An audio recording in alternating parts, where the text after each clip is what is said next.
A friend of mine reminds me all the time, and she says this, none of us are getting out of this life alive. But you can add life to death. And this is Chick to Chick.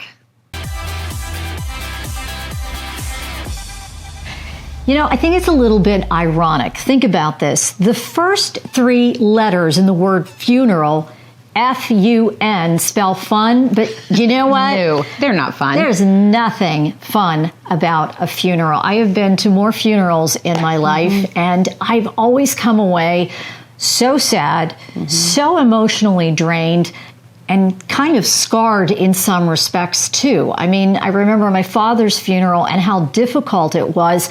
And that was the last memory that I had of him. Yes. Yeah. And, looking back, I wish we had done things differently. And this podcast is really based on real life and something that a very good friend of mine did. And I love it. I do too. And I think this is such a better way when somebody passes to remember them. She did not have a funeral for her mother or her father. She had a celebration of life, which I thought was great. Her parents both wanted to be cremated. I think this is hilarious. I do too. But her mother, who was a little bit of a shopper, she wanted her ashes in a Louis Vuitton box. Perfect. So that's what my friend did. She cremated her mother. Her ashes were in a Louis Vuitton box. And then we had a celebration of life for her. They actually had a drink named after her too. They did. I love now, that at too. the celebration of life, we had all of these beautiful pictures of her and my friend's father displayed so you could look back on their life. And she really loved her Bellini, and her nickname was Rusty, so we named the drink the Rustini. So cute. To celebrate. And it was great. I walked away happy versus so sad and drained and so emotionally spent after my dad's funeral. Right. So I've gone to some tough funerals as well because, my brother died at such a young age. Looking back, I kind of wish, because he was a DJ and he was fun, I wish we'd had a house party. But that's not what happened at the time. But a funeral service or a celebration of life that I did enjoy was when my grandfather passed away. He had always seen himself as an Irishman. That's a whole other podcast. And so he was a mug club member at a local brewery, the oldest one. So when we finally went there to have a good old Irish wake, at the very end of the table was the mug with the beer in it and a stogie there in honor of him. And then afterwards, a bunch of us, his grandkids, went outside, and I didn't smoke the cigar, but many did. But it was just our way to just sort of salute Paul and celebrate him for all the things that he was when he was alive. And how about something that we were actually asked to do that I couldn't really understand this?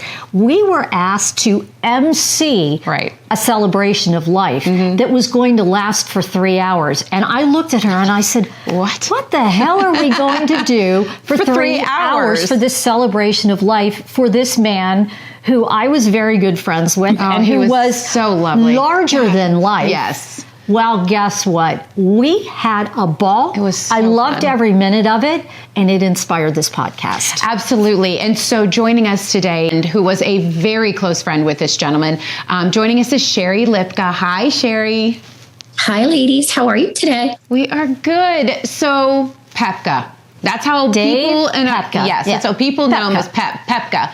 He was your good friend. And he was. And so first I want you to talk to us a little bit about Pepka, because it'll give an understanding as to why we had such a celebration of life for him.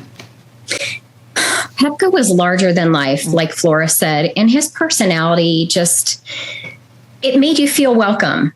It made you feel like you mattered. And I remember the first time I met Pepka, he was at Dingledine Bakery, and I would go in there in the morning for a coffee and a bagel when I worked for the bank across the street. And every day he put some sunshine in my day. He greeted me, made me feel important and like I mattered. And I just enjoyed seeing him every morning before I started my day. He was that person. And I remember every time he would see me, and he's a big dude. He'd give me this big bear hug. And I'm like, dude, I can't breathe. But he was always happy, and he was full of life. And he was a magician. So and that's how I came to know him. So a lot of events that we would go to, he was asked to do his act. And then, he tragically and suddenly passed away. And I think we were all kind of shocked by that, what had happened. But again, we didn't have a funeral for him. It was a celebration of life. And will you explain to us what happened that day? And was this something that he wanted? This is definitely the way he would have wanted things to be, for sure. His friend Renee and Debbie, they planned a fantastic celebration of life. Everything from when you walked in, there was memorabilia, pictures of him when he was younger, pictures of him doing his magic. There was a huge table of desserts, which he loved desserts. So that was there with all his pictures. And it was just fantastic, just seeing him in every aspect of his life and being able to see all his friends from all walks of life. There were magicians there. There were friends from high school. People had traveled a large distance to come to this celebration of life. And it was just spectacular. I couldn't imagine anything more fantastic for him. I mean, I agree. There were times when people welled up in tears and got a little emotional, but that was only because they were just remembering this great person. Then it was followed up with like a song that would just move you completely. Or how about that band that came through? Yeah, oh my it was great. It was great. So you put a lot of thought into this, and you brought up the desserts. We ate, we drank, we were merry. Laughed. We were merry and we were happy, and it was just a great time. And how did you guys connect the dots and go, oh, we're going to do this, and then we're going to bring them in, and why did you want us to MC it? Which I love doing. We did. We actually, I was skeptical walking in, because I had never done anything. You don't know if you're supposed to be somber. I didn't know. How do you MC an event like that? So give us your perspective on why that was such a great way to celebrate his life after he passed. Well, I wasn't a large part in the planning. I did a lot of the background stuff, like gathering photos and putting them together. But I just think that's the way he would have wanted things to be. And he loved Flora and he loved you. And just you guys sending him off was perfect.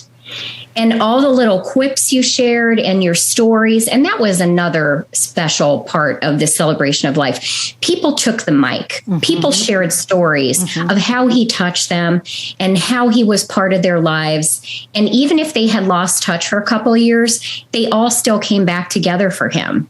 Well, and I was just going to bring that up because we were like Oprah. Both of us were running around the room and we're like, would somebody like to share something? And at first people were hesitant. They were a little hesitant, but then everybody got into it and they were like, yeah, I do. And we'd run over and hand them the microphone and they talked and they would say stuff and everybody would go, oh yeah. Right. Yeah. We could all relate to what that person was saying and we laughed. And it was just, for me, I thought it was a beautiful way to send off this man who touched so many lives, who made so many people happy with his magic act. And I remember him entertaining my son when he was very, very little. And I just thought it was a very special and great way to remember something, because I can't imagine that he would want a traditional funeral. No. I just can't imagine that, Sherry. Yeah. He, like I said, his personality was larger than life, but he was very shy and he liked to keep to himself about certain things. And a lot of people don't know that he raised a lot of money for LLS. And he kept that close to his heart. That was near and dear to his heart. Yes, he did. And I remember that time of his life as well. So the question I have for you is, you've obviously been through, a fair share of funerals as well. And I know that even, you've lost your father. How is it looking at treating the passing of someone and a celebration this way versus another way? Do you feel like moving forward, maybe this is the way to go as we're sending someone off? I feel a celebration of life is so much better than a funeral. When my father passed, he was a fireman. So there were a lot of rituals that were done during his wake with an honor guard and, the sign off during the funeral procession and things like that. It was very hard to go through. But with Pepka's, I was sad a little bit during his celebration of life, but it was mostly joyful. And I felt a lot more closure from that event than I did from my dad's funeral. It's funny that you said that, because I can relate to exactly what you said. My father's funeral was also full of rituals and traditions, and that sadness stayed with me for a couple of months, and I couldn't shake it. And it affected me emotionally. It affected me physically. And I just didn't feel like I could put this to rest. But as you pointed out with Pepka, I felt good about it. And actually, after 3 hours, I wasn't ready for it to end. I was having fun. We left having a good time. Who walks out of something like that? And I'm like, I don't want this to end. So I think that's really good, that when you have this happiness, and I experienced the same thing when my friend had her celebration of life for her mother. You felt this closure and you felt good about it, versus being weighed down for months with this heavy, heavy sadness. I think this was definitely the way to go. So, Sherry, thank you so much for joining us and to talk about and to remember this man who was larger than life. And we appreciate you being with us. Thank you for having me, girls. So it's not often that people talk about this. Really, not everybody wants to talk about what happens when your loved one dies. And we've seen a lot of death over this past year, 2 years. But I think that the three of us can take home the fact that, I'm going to tell you, when I pass away, and I will eventually, it happens. Because we're not getting out of this alive. We're not getting out of this alive. But please, somebody, have a celebration. Please don't make it this sad thing. Please don't.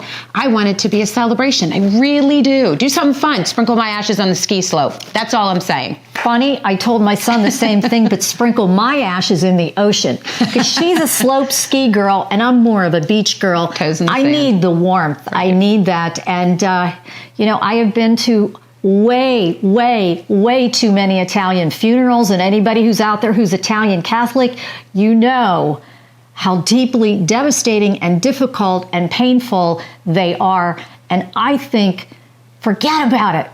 Let's celebrate their life. Yes. Thank you for joining us and tuning in, and we will be back next week to chirp about another topic.